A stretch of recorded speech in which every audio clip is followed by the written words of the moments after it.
Hello बच्चों। Question पूछा गया है, plot acceleration time graph of velocity time graph is given in the figure. तो सबसे पहले ये समझो, ये जो यहाँ पे इन्होंने एक्सेलरेशन लिख रखा है, ये एक्सेलरेशन ना होकर के वेलोसिटी होगा। वेलोसिटी होगा मीटर पर सेकंड में। क्लियर? तो ये हम लोगों के पास वीटी ग्राफ दिया गया है। क्यों?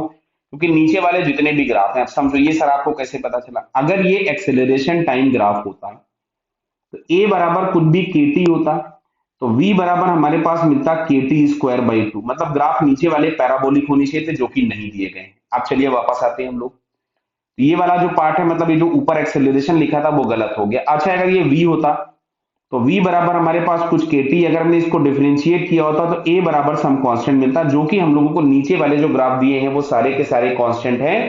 तो ये जो वर्टिकल एक्सिस में दिया है, दिस वन इज वेलोसिटी। तो ये वेलोसिटी टाइम ग्राफ दिया गया है, इसके करस्पॉन्डिंग एक्सेलरेशन टाइम पूछे गए। देखिए नीचे एक्सेलरेशन टाइम लिखा हुआ है। क्लियर बताइए? चलिए, तो यहां पे अगर हम देखें तो यहां पे इनिशियली स्लोप पॉजिटिव है, मतलब एक्सेलरेशन प्लस होगा अप टू 5 सेकंड। तो acceleration plus up to 5 second हमको दिख रहा है केवल और केवल फर्स्ट ऑप्शन में। चलिए वापस भी पढ़ लेते हैं हम लोग।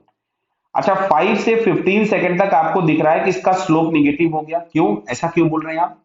एक्सेलरेशन ए बराबर हम लोग लिखते हैं डीवी बाई डी टी, और डीवी बाई डी का मीनिंग हम लोगों के पास हो गया स्लोप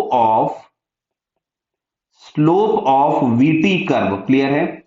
तो स्लोप ऑफ वीटी कर्व हमको देता है एक्सेलरेशन। तो यहां पहले हमारे पास स्लोप प्लस है 5 सेकंड तक, फिर 5 टू 15 स्लोप निगेटिव हो गया, अगेन 15 टू 20 स्लोप पॉजिटिव हो गया।